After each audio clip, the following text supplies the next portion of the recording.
wa imamina wa uswatina wa habibina wa muallimina Muhammad wa ala alihi wa sahbihi wa man da'a bi da'watihi wa ihtada bi sunnatihi wa sara ala darbihi ila yaumiddin, amma ba'du.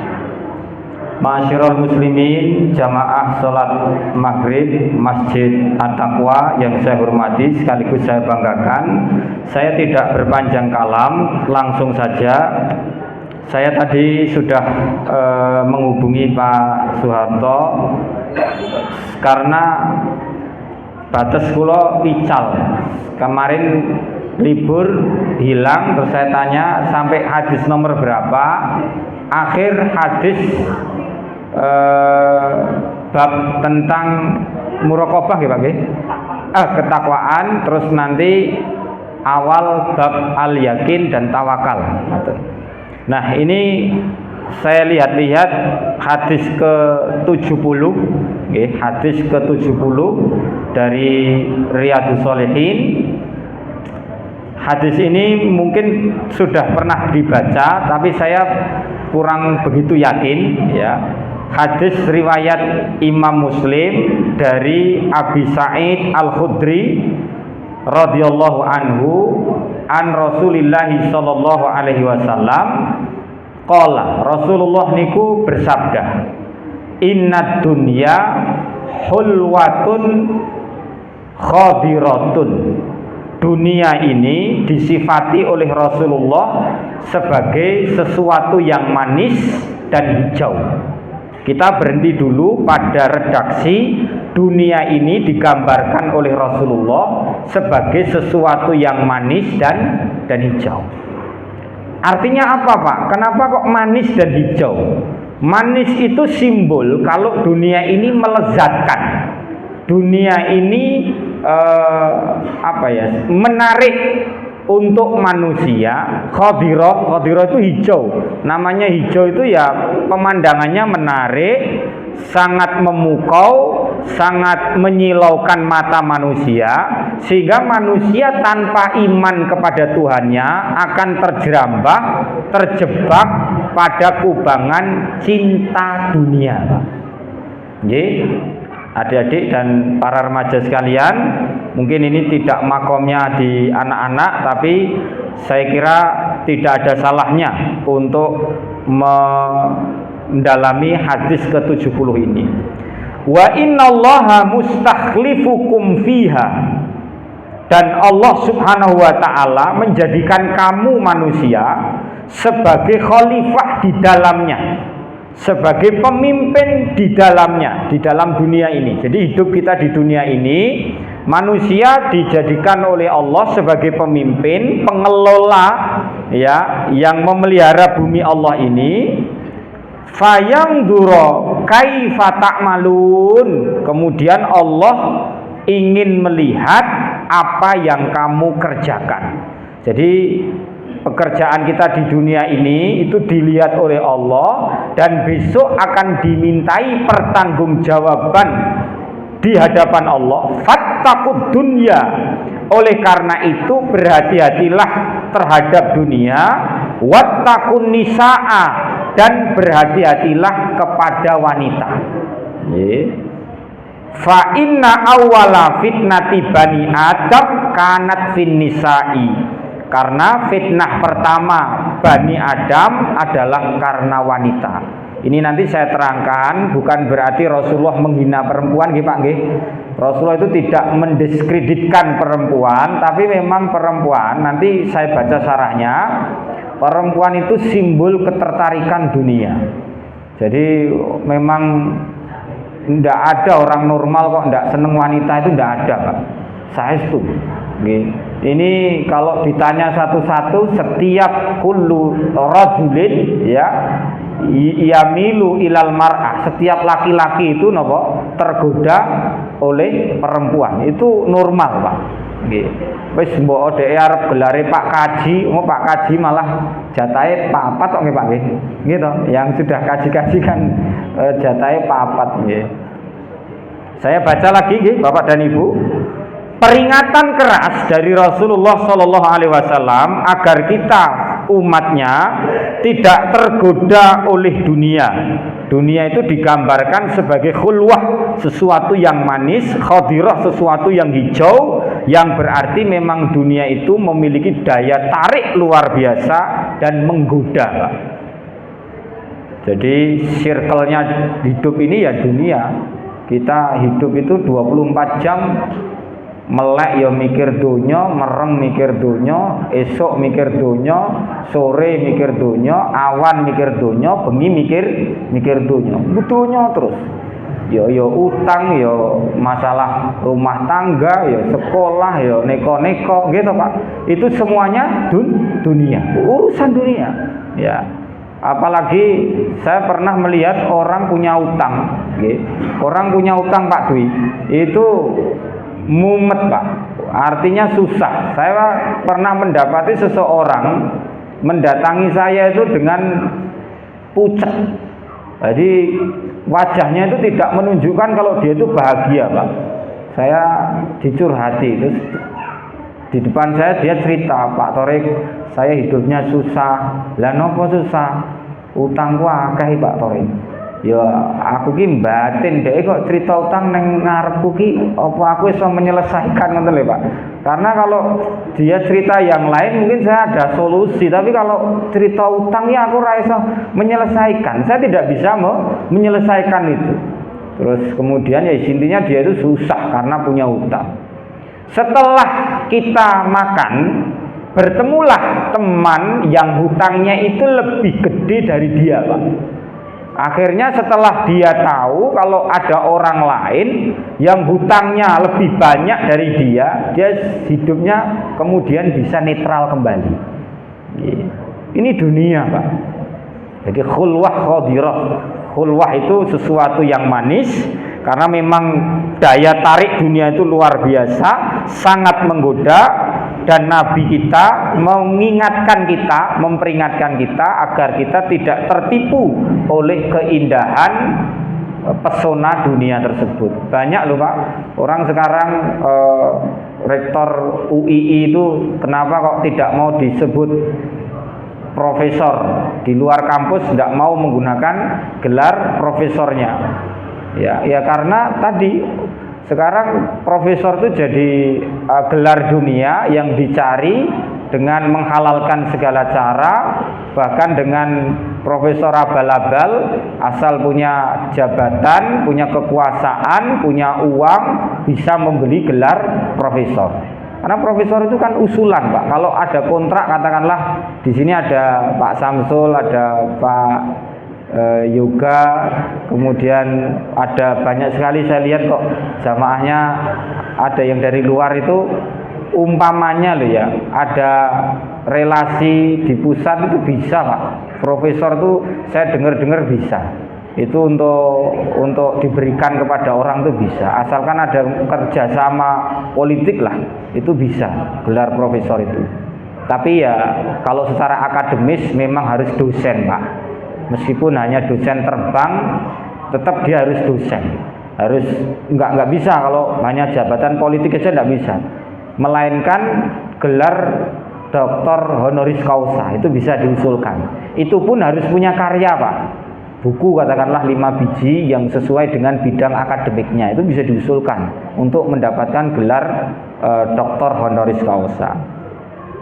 Peringatan Allah Subhanahu wa taala ya, sebagai pemilik alam semesta, Allah menjadikan manusia di muka bumi sebagai khalifah Pak. Jadi tadi mustakhlifukum. Jadi kamu itu diamanati sebagai pemimpin khalifah di muka bumi, dan kita bukan sebagai pemilik. Kita hanya sebagai pengelola saja, tapi tidak sebagai pemilik. Ini artinya apa? Besok manusia itu akan dimintai pertanggungjawaban atas apa yang Allah titipkan kepada kita. Lah namanya khalifah apa? Kita itu besok akan dimintai pertanggungjawaban oleh Allah Subhanahu wa taala atas apa yang kita kerjakan selama di dunia ini. Ya termasuk kalau bapak-bapak ya ada mas'uliyatul usrah, kita tanggung jawab terhadap keluarga kita. Ibu-ibu juga sama, punya tanggung jawab terhadap keluarga ibu-ibu sekalian. Demikian pula anak-anak remaja ini juga punya tanggung jawab. Setiap kita bertanggung jawab atas apa yang kita kerjakan selama di dunia ini. Kemudian fattaqun nisaa, hati-hati terhadap wanita. Lah ini Pak, hati-hati terhadap wanita. Ada peringatan untuk berhati-hati terhadap wanita. Wanita dalam hadis ini tidak menjadi subjek yang dihina loh Pak. Jadi tidak menjadi objek yang dihina oleh hadis ini. Jadi hadis ini bukan berarti menghina wanita, enggak. Tetapi bapak-bapak sekalian, wanita itu dapat menjadi sumber fitnah bagi laki-laki manakala seorang laki-laki tidak berhati-hati terhadap wanita. Wong lanang denggule ketok is biasa nggih Pak nggih. Kira-kira kan ngoten toh. Tapi kalau perempuan denggule ketok, wah fitnahnya ngeri Pak. Ngeri. Laki-laki lengene ketok ora masalah. Tapi perempuan lengannya kelihatan, wah ngeri Pak. Laki-laki kupingnya kelihatan, lehernya kelihatan, no problem. Perempuan lehernya kelihatan, wah ngeri Pak. Fitnah yang ditimbulkan ngeri, bahaya yang ditimbulkan ngeri. Maka kalau bapak dan ibu punya anak perempuan, please dijaga anak perempuannya, terutama dalam adabul libas, adab-adab dalam nopo Pak? Berpakaian. Sayyiduna Ali Pak, Sayyiduna Ali itu jangankan kok lenggang-lenggoknya istrinya, nah esok bayangannya bojone iki didelikke dari mata-mata laki-laki yang bernafsu Pak. Nggih? Karena memang bahaya. Saya juga sama, kalau ada laki-laki kok matanya agak keranjang gitu, contoh di sebuah perkantoran kok mripate kok rodok genit ngoten, ya bojoku tak tarik, kowe ndeliko ning mburi kono wae ben aman. Terus mau cari apa ke sebuah kantor pemerintahan karena dokumennya hilang gitu, aku wae maju. Ora Mas, engko bakale aku yang digoleki, soalnya dokumenku sing ilang. Ora aku wae maju. Soalnya kula iki wedi menawi jadi bahan apa Bu? Bahan subjek objek sasaran mata keranjang Bu. Meskipun ya mungkin bagi orang lain istri saya tidak cantik, tapi bagi saya cantik, ngoten, gitu saja. Tapi bagi orang lain belum tentu cantik Pak. Biasanya kan siapa yang dinikahi itulah yang paling cantik. Wis kaya ngopo ya dianggap paling ayu gitu. Nggih. Dan fitnah Bani Israel, Bapak dan Ibu sekalian, bermula dari wanita. Bani Israel adalah umat terdahulu yang oleh Allah dikaruniai banyak sekali anugerah dan kenikmatan. Namun akhirnya nikmat yang banyak itu, kecerdasan, fisik yang kuat, yang cerdas, kemudian begitu macam kelebihan yang Allah berikan kepada Bani Israel, tetapi akhirnya mereka itu hancur ya dengan fitnah dan tipu muslihat wanita, dan yaitu tergoda oleh perempuan itu Bani Israel. Termasuk sejarah Turki Utsmani Autonomous Empire hancur Pak. Itu juga sama Pak, jatuh pada wanita. Jadi dulunya para tentara itu rajin sembahyang tahajud, rajin sholat qiyamul lail, tapi setelah kenal wanita, dia tidur dengan wanita, tidak lagi sholat qiyamul lail, perzinaan menyebar di mana-mana, ya kekalahanlah yang harus diterima oleh para istilahnya itu ya Ottoman Empire tadi. Nah, kita harus selalu ingat Bapak dan Ibu bahwa dunia ini tempat sementara. Kalau saya sering bicara, mungkin pernah mendengar ini, kalau kita konversikan satu hari di akhirat itu 1000 tahun di dunia, kira-kira Pak Harto ini belum ada 2 jam ya Pak kalau di akhirat ya, gitu Pak, jadi belum ada ya. Ya kalau 60 itu kan berarti belum ada 2 jam di akhirat. Seperti saya ini belum ada sejam. Karena 1 jam di akhirat itu sekitar 42 tahun Pak, di dunia. Jadi kados kula ngene iki nak urip ning akhirat di alam barzah kuwi rung enek sejam. Sementara mohon maaf loh ya, alam akhirat itu dimulai dari saat kita masuk ke kuburan. Itu alam barzah. Bayangkan kalau kita itu min ahli syar, kita itu termasuk penghuni neraka, termasuk orang yang ahli maksiat, distatuskan di akhirat kita sebagai pelaku maksiat. Wah ya Allah, lamanya menunggu Pak, dari mulai kita dikuburkan menerima azab sampai tegaknya yaumul kiamah, suwene ra ukur. Tapi kalau kita distatuskan menjadi ahlul khair, ahlul jannah, penghuni surga, seperti itu loh Pak. Kalau di hadis itu digambarkan, diibaratkan seperti malam pengantin, malam pertama seorang pengantin. Jadi ya sudah merasakan sendiri toh, malam pertama itu tidurnya pulas, terus ngerti-ngerti tangi, cepet banget Pak, ngoten ya Pak. Itu orang yang ahlul khair. Di kuburan seperti itu. Tiba-tiba dia ditidurkan, terus kemudian dibangunkan, sangat cepat sekali. Itu orang yang ahlul khair. Tapi kalau ahlus syar, ya Allah, bendino cuman merasakan azab dan iqab yang syadid, yang berat, yang pedih, yang menyiksa, tiada henti Pak. Terus menerus sampai tegaknya hari kiamat. Dunia ini sebagai tempat sementara. Ini kita harus sadar ini. Pernah nggak Bapak dan Ibu, dan kalau bisa perasaan seperti ini ditanamkan. Tiap hari itu mikir, aku ki kira-kira neng akhirat ki piye? Besok nak mati aku neng kuburan piye? Gitu Pak. Saya tadi malam yo mikir ngono. Terus tadi pagi pulang dari subuhan sama istri saya cerita, ayo anu koncone dhewe sing wingi mati lagi ngopo ya aku. Dia neng kuburan ini lagi ngopo? Saya tanya sama dia. Lah wonge ya wong apik to Mas. Oh, mungkin dia saiki lagi turu nyenyak aku. Karena orang baik dia lagi tidur nyenyak. Ya. Terus kemudian ketika kita sholat Bapak dan Ibu sekalian, kita juga menyadari kalau sholat itu seperti statusnya Pak Harto itu loh. Jadi kalau itu benar itu, yes ngono kuwi, ya. Orang mukmin itu adalah hidup itu nunggu sholat Pak. Jadi umpamanya sekarang kita sholat maghrib nunggu misa, ya, sembari menunggu misa pengajian. Jadi nanti dari sholat isya aslinya ini nunggu subuh, sembari nunggu subuh istirahat, mungkin ya wedangan segede ya Pak nggih. Wedangan ya tuku apa itu sego apa Pak? Sego bandeng ya, sego bandeng ya, sego kucing ora enak Pak, sego bandeng ya. Sego bandeng atau sego lele lah ngoten mawon. Terus nanti nunggu, kalau sudah subuh nunggu zuhur, glidik nyambut gawe atau mungkin jualan nggih. Jadi kita itu adalah intidharu shalah ila shalah. Kita menunggu sholat kepada sholat yang lain. Kalau resepnya seperti yang di-share beliau itu, berarti hidup kita itu ta'abudiyah Pak. Tiap hari ini dianggap pahala, dianggap nopo ibadah.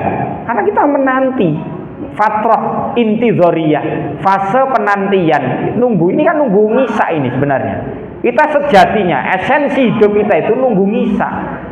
Sembari nunggu misa kita pengajian. Sembari nunggu misa mungkin ya kalau pas tidak pengajian ya mungkin ada yang ngaji, ada yang pergi ke warung, ada yang masak telur, ada yang belajar, ada yang mungkin main HP.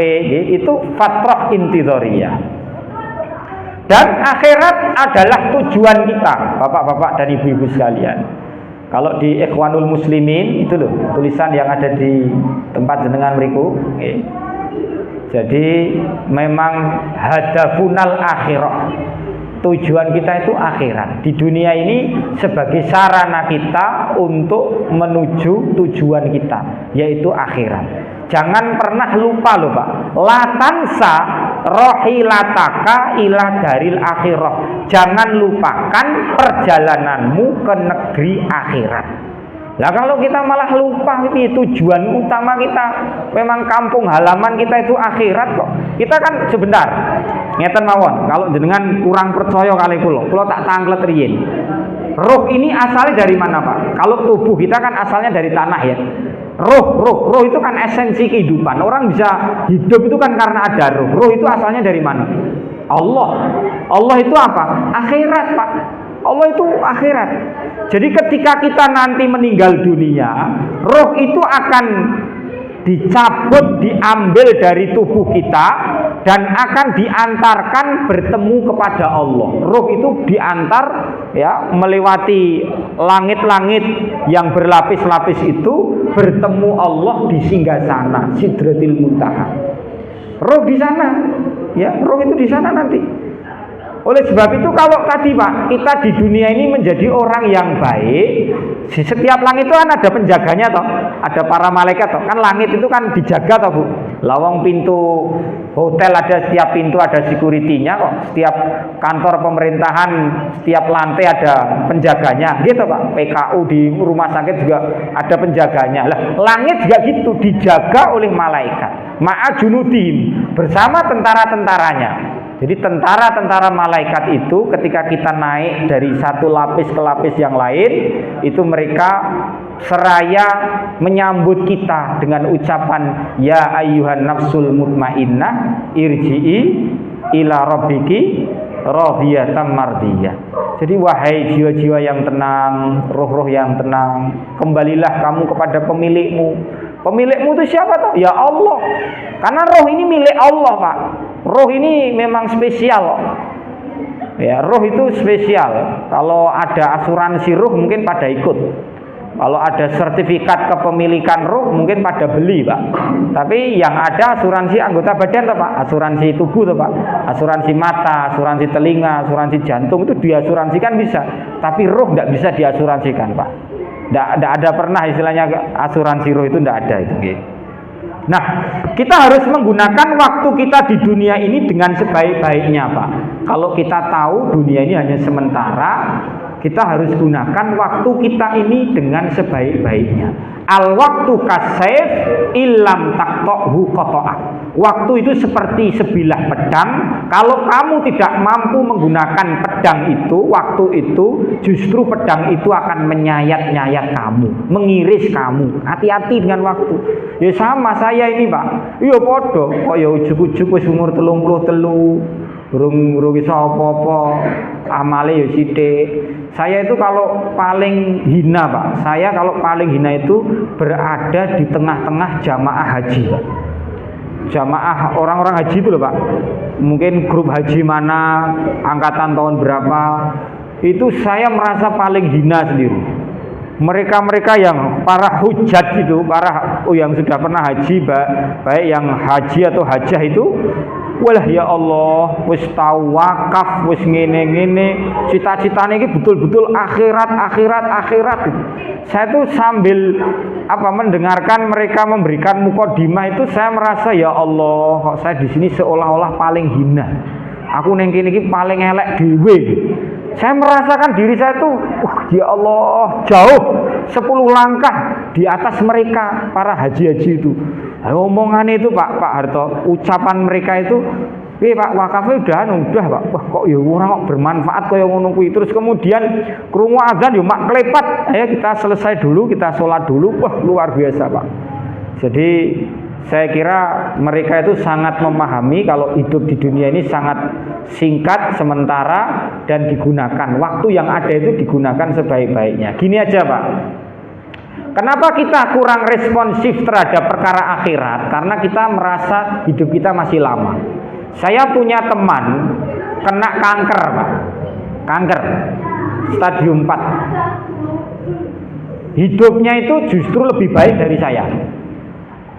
Orangnya jarang mengucapkan ucapan yang mengeluh, jarang sekali kok ikut ngerumpi, terus sholat jamaah rajin, padahal perempuan loh Pak, perempuan bukan laki-laki.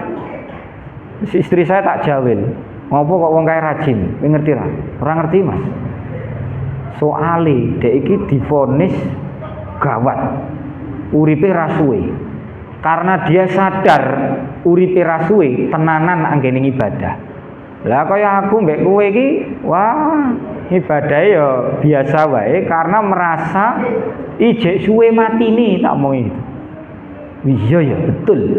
Jadi memang merasakan kalau hidup di dunia ini sementara dan malaikat maut atau Israel itu selalu mengintip kita, itu menjadi penyemangat kita untuk rajin beribadah dan taat, Pak. Kita harus berhati-hati menggunakan waktu ini. Selain itu, berhati-hati terhadap fitnah dunia. Salah satunya fitnah tentang wanita itu, Pak. Saya ingin memberikan satu syarah lah atau penjelasan fitnah wanita sebagaimana yang disebutkan dalam hadis riwayat Muslim tadi. Pertama, Ibu dan Bapak, wanita itu secara fisik cantik. Nah, wong lanang iku ora ayu, wong lanang niku napa? Bagus, gitu Pak. Gitu Pak. Wanita itu bagus. Tapi kalau perempuan seringkali menjadi objek daya tarik fisik yang kuat bagi laki-laki. Kecantikan dan penampilan yang menarik ini mampu mempengaruhi pikiran dan perasaan laki-laki, terutama jika tidak diimbangi, tidak dikontrol dengan kesadaran akan nilai-nilai agama dan spiritual. Pak, kan wis duwe bini, Pak. Mbok onde wong saiki iki justru ning ndek bojo ki luwih kendel kok piye? Nggih to? Kalau yang masih muda-muda niki mbah simbis ejek wedi lah ora tau nih. Tapi ning ndek bojo malah kendel-kendel. Iki sing selingkuh kan rata-rata ning ndek bojo, Pak. Bu. Perempuan yang berani serong itu kan perempuan yang sudah jadi suami orang lain. Jadi kalau Buya Yahya itu mohon maaf memaknai hadis ini dengan dua sisi. Sebenarnya yang jadi objek daya tarik itu ya laki-laki, ya perempuan. Tapi memang simbolnya disimbolkan perempuan karena secara fisik lebih menarik. Coba kalau contoh podo-podo menungsone nggih Pak nggih, wong wedok mbek wong lanang ngono kira-kira lho, kira-kira wae. Kula nggih gumun kok, kula menawi teng sekolah teng kelas iku angger guru wedok kok ora ngantuk gumun. Guru lanang, walah ya Allah, bocah-bocah ndelosor wong pondok-pondok iku meneh. Kuwi ndelosor, wis stand turu ngoten niku. Wong lanang-lanang anu saestu. Angger ling ngadapi wong lanang, Pak, kuwi wani. Entah itu murid perempuan atau murid laki-laki itu berani mendebat. Tapi kalau bu guru kok mboten, manut gitu loh. Ini memang secara fisik perempuan itu memiliki daya tarik yang luar biasa, daya tarik yang lebih besar. Kedua, Pak, alasan perempuan dalam hadis ini kok dijadikan simbol fitnah emosi ya dan perasaan wanita. Wanita itu mempengaruhi laki-laki melalui hubungan emosional. Ketika terlibat hubungan yang intim, dekat secara emosional, wanita ini bisa menjadi sumber dukungan dan berpengaruh terhadap hati laki-laki. Jadi wong wedok yo memang luar biasa. Merengute wong wedok wae ndadekne wong lanang susah, gitu Pak. Ning merengute wong lanang ora ndadekke wong wedok susah. Coba nanti sinten lah, mriki sinten katakanlah Pak Yogi yo bojone merengut terus ayo dhek ngeluh, Pak. Jangankan kok Pak Yogi, wong kula kelase mubalek e bojoku merengut ya aku melu mumet gitu loh. Melu susah gitu. Jadi ini secara emosional sangat berpengaruh sekali. Secara sosial, Pak, sosial juga sama. Bahaya, memang kalau wanita ya saya kira dalam berhubungan sosial itu berinteraksi sosial, terutama dengan laki-laki, itu sangat luar biasa karena bisa mengundang persepsi yang salah, desas-desus, gosip gitu. Maka kalau di kantor saya sebagai guru, Pak Hardi di lembaga pemerintahan, kemudian beberapa teman juga semuanya lah yang laki-laki ini ketika bergaul di luar sana dengan wanita itu hati-hati. Karena ketika kita terlalu dekat itu bisa mengundang persepsi yang keliru. Kayak wong kayak kok cedak banget ya. Kok goncengan ya. Kok baru gue jajan bareng gitu loh. Terus kemudian ini jadi desas-desus, Pak. Jadi semacam gosip. Kan negatif toh. Lah itu loh, bahaya. Terus berikutnya fitnah dalam hal keuangan dan harta, Pak.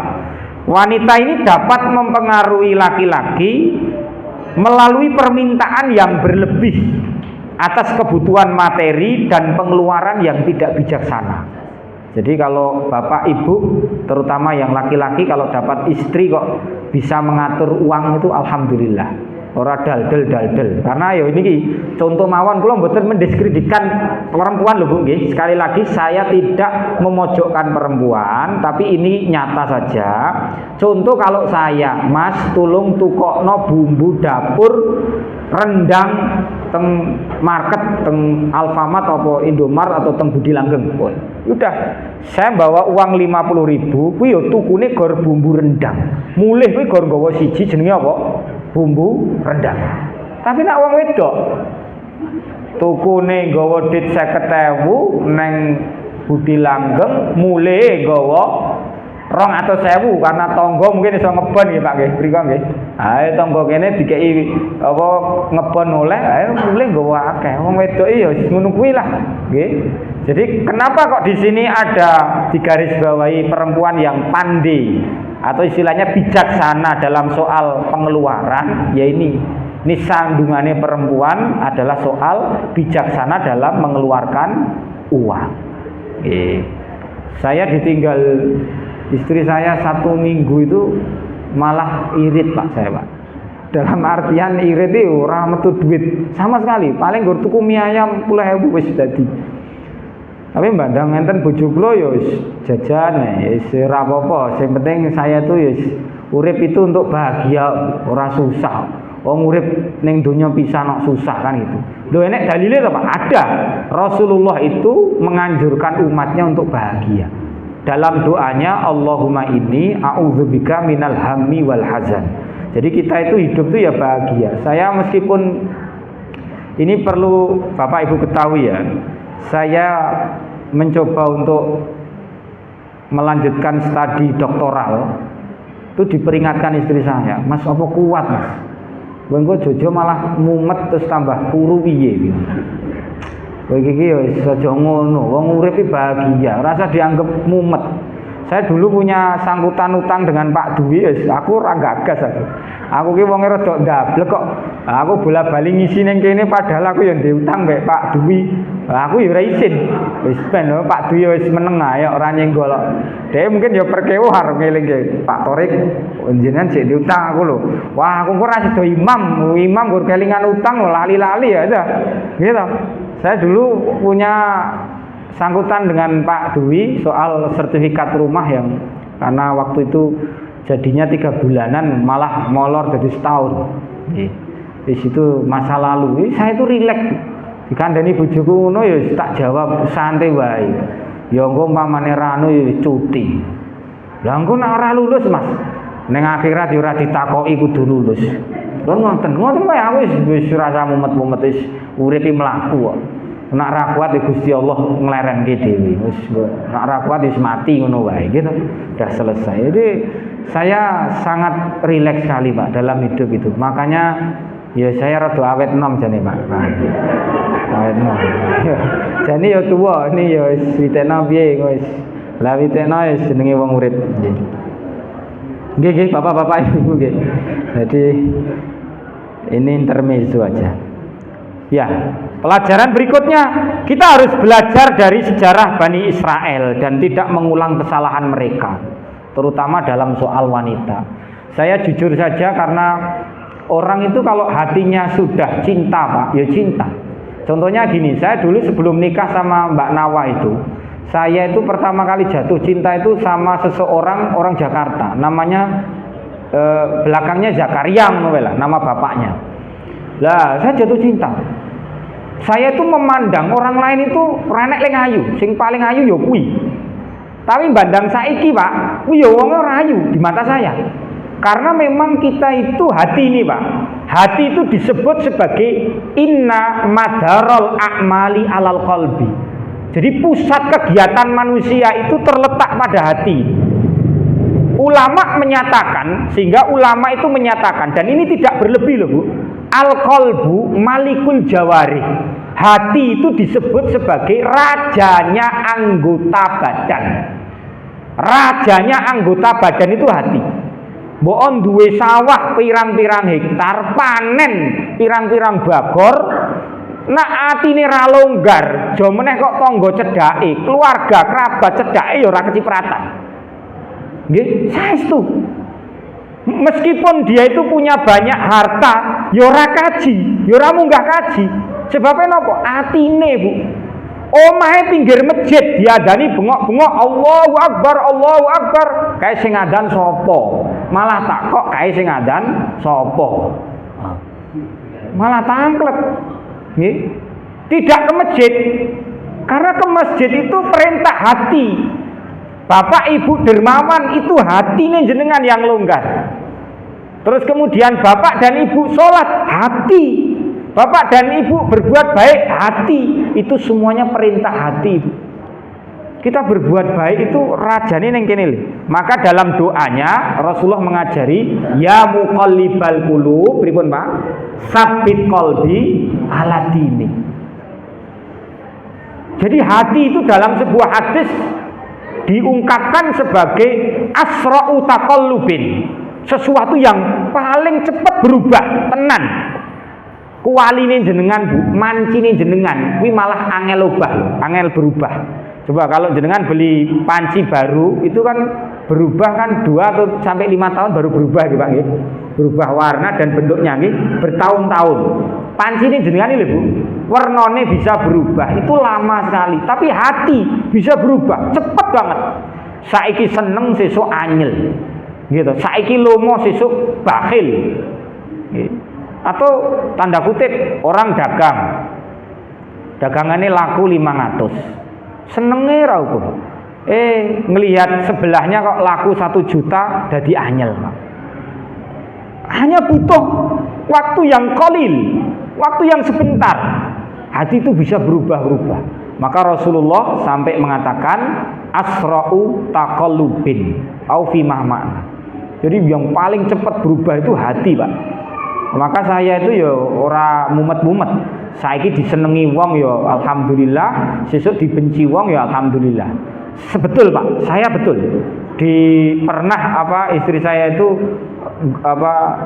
curhat, engko nek awake dhewe ora disenengi wong piye? Ya wis ora apa-apa. Wong mukmin iki ora butuh disenengi menungso sebenarnya. Jadi istilahnya ghayatun nas ya. Ridhon nas ghayatun la tudrok. Kecintaan manusia itu sesuatu yang tidak akan pernah kita capai, Pak. Karena bisa jadi saat ini cinta, besok benci.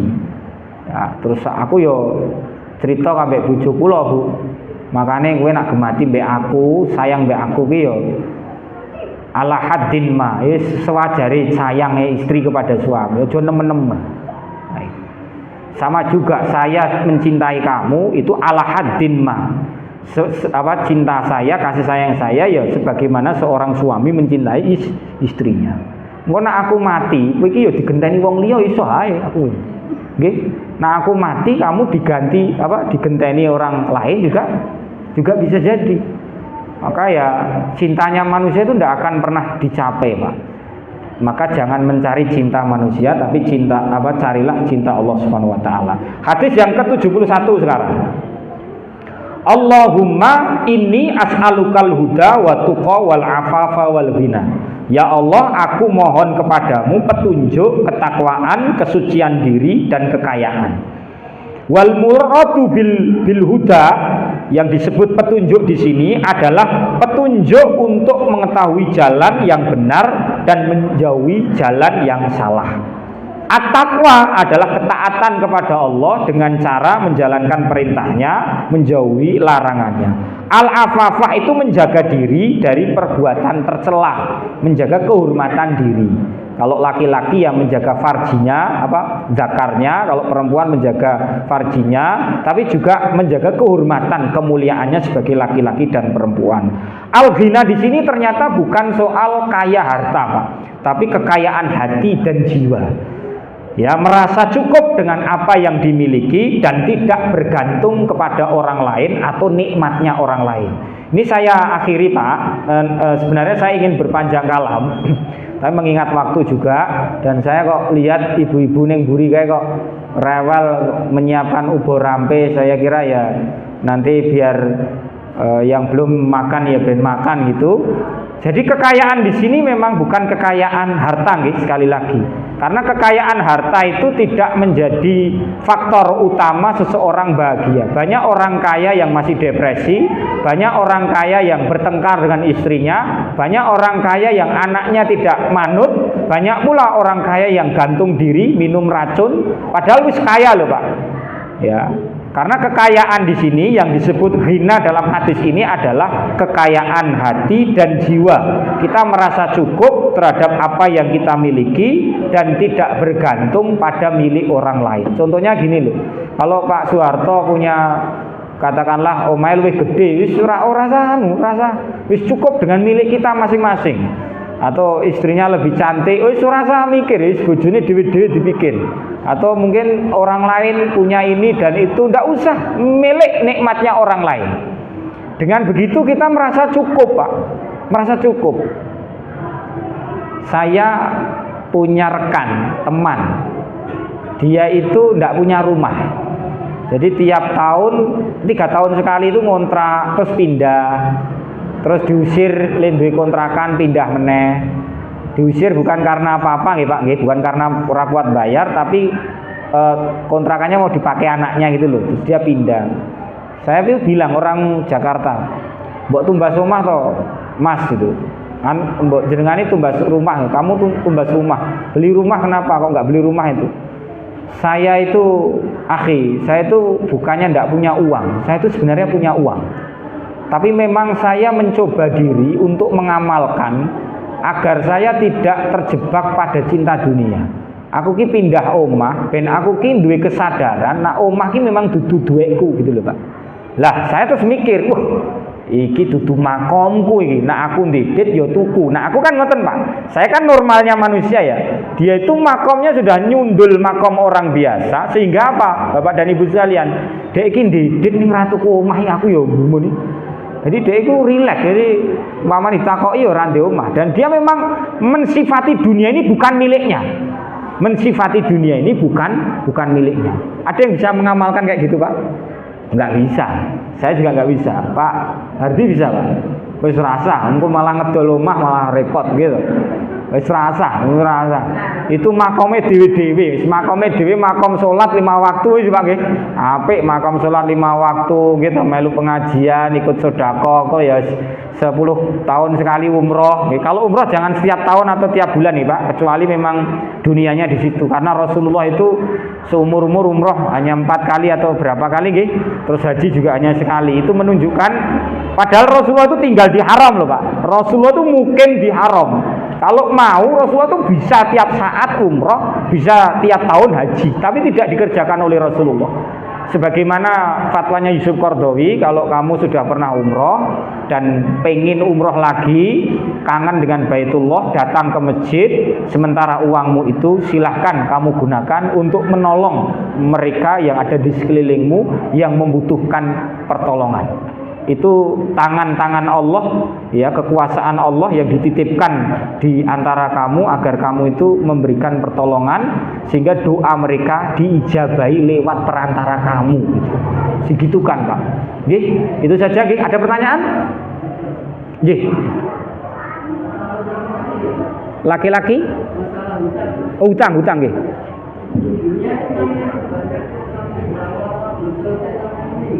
Nggih.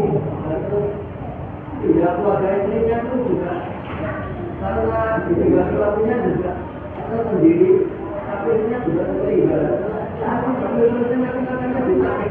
Ya betul. Padahal di akhirat itu nggak butuh uang. Luar biasa, di akhirat memang nggak butuh uang. Ya inilah, nggih. Ini saya tutup nggih Pak. Nggak apa-apa, molor sedikit nggih Pak nggih. Nggih. Jadi gini Bapak dan Ibu sekalian, sebelum saya jawab pertanyaan dari jamaah dan Allahu yubarik fikum, semoga Allah memberkati penanya. Okay. Ada perbedaan antara orang alim, wali dan orang awam Pak. Kalau orang awam itu dia hutang, setelah mumet bayar raiso, mikir sing iso bayar utangku sapa? Allah. Akhirnya berdoa minta tolong kepada Allah. Sementara Allah itu sifatnya Allah itu Rahman Rahim. Gitu. Allah itu punya asma Rahman Rahim, Maha Pemurah lagi Maha Penyayang. Karena Allah itu Maha Pemurah lagi Maha Penyayang, utangnya dibayar oleh Allah. Doanya dikabulkan, lunas dari hutang. Kalau Allah tidak Rahman Rahim, ya Allah akan menjawab seperti Bapak tadi. Aku ra melu utang kok melu bayar utangmu kan. Iya toh? Nah, soal hutang ini Bapak-bapak dan Ibu-ibu wajib dibayar. Kalau dia masih hidup, dia harus ikhtiar mujahadah bayar utang. Kalau umpamanya dia sampai meninggal utangnya belum lunas, maka harta kekayaan yang dia tinggalkan tidak boleh dibagi ke ahli warisnya sebelum dikurangi hutangnya. Pak, lah nak ninggal ke warisan lah ya, warisan itu utang piye? Warisannya dia itu ndak ada, dia meninggalkan utang gimana? Ahli waris keluarganya wajib membayar. Pak, lah kalau ahli waris keluarganya itu ya wong ra duwe, maeme susah, yang bayar siapa? Ummatul muslimin fi haulihi, umat muslim di sekitar mereka yang wajib bayar gitu. Kaum muslimin, kita orang muslimin. Lah ini kan tidak tahu toh, ibu-ibu kan tidak tahu toh. Ternyata orang muslim itu fi dzimmatil muslimin ya. Orang muslim itu di kawasan naungan orang muslim yang lain. Contoh gini, kalau rumahnya Pak Harto itu diparani maling, aku kan ditanggung jawab ngaman ke omahe Pak Harto. Itu dzimah, Pak. Kalau Pak Harto kok disenggol orang, saya punya kewajiban membela beliau sebagai sesama muslim, gitu. Itu zimmah, termasuk hutang. Kalau ada orang fakir ninggal ke utang, keluarganya ra mampu bayar, umat muslim di sekelilingnya itu yang membayar melalui apa? Baitul mal. Lah kalau tidak ada baitul mal, Pak, al-aghniya minhum, orang kaya di antara mereka. Maka salah satu amalannya Yusuf Hamka itu bayari utang wong sing mati, Pak. Yusuf Hamka yang miliarder itu membayari utang orang-orang yang sudah meninggal dunia. 5 juta bayar, 10 juta bayar gitu. Nah, di akhirat gimana Pak Torik? Ketika masih ditagih, memang betul Pak, karena itu hakul adami. Hak adami, bukan hak Allah. Allah memang nggak butuh uang, tapi itu catatan hak adami. Karena itu hak saya Pak. Perasaan saya selama setahun nunggu utangnya ra dibalekke lho. Gitu lho. Hak adami. Lah nanti hutang itu diwujudkan pahala bagi mereka yang memberi hutang. Allah memberi balasan kebaikan kepada mereka yang memberi hutang itu. Pak, kalau di akhirat gini Pak, delalah wong muslim ki yo acuh tak acuh ora gelem bayari, ning akhirat lem bayari sapa? Dalam sebuah hadis an Abi Hurairah, dari Abu Hurairah, itu nanti yang bayar Allah.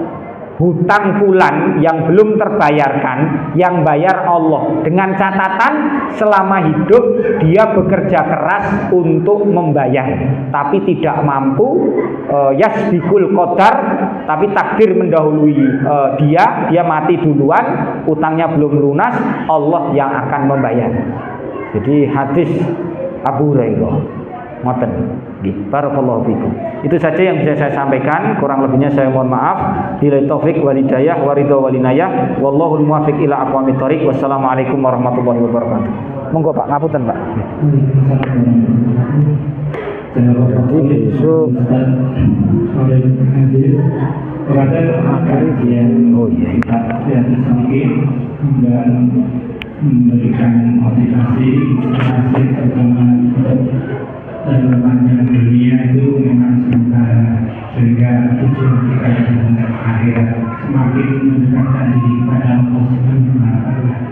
Kemudian menurut kita ini, nanti sebelum saya akhiri, nanti setelah kita menjalankan sholat Isya, nanti ada sajian makan malam yang disediakan oleh ibu konsumsi di Jakarta. Monggo kita akhiri kajian pada malam hari ini dengan membaca hamdalah dan doa kafaratul majelis. Alhamdulillahirabbil alamin. Subhanallahumma wa bihamdika asyhadu an la ilaha illa anta astaghfiruka wa atubu ilaik. Bila taufiq wal hidayah. Assalamualaikum warahmatullahi wabarakatuh.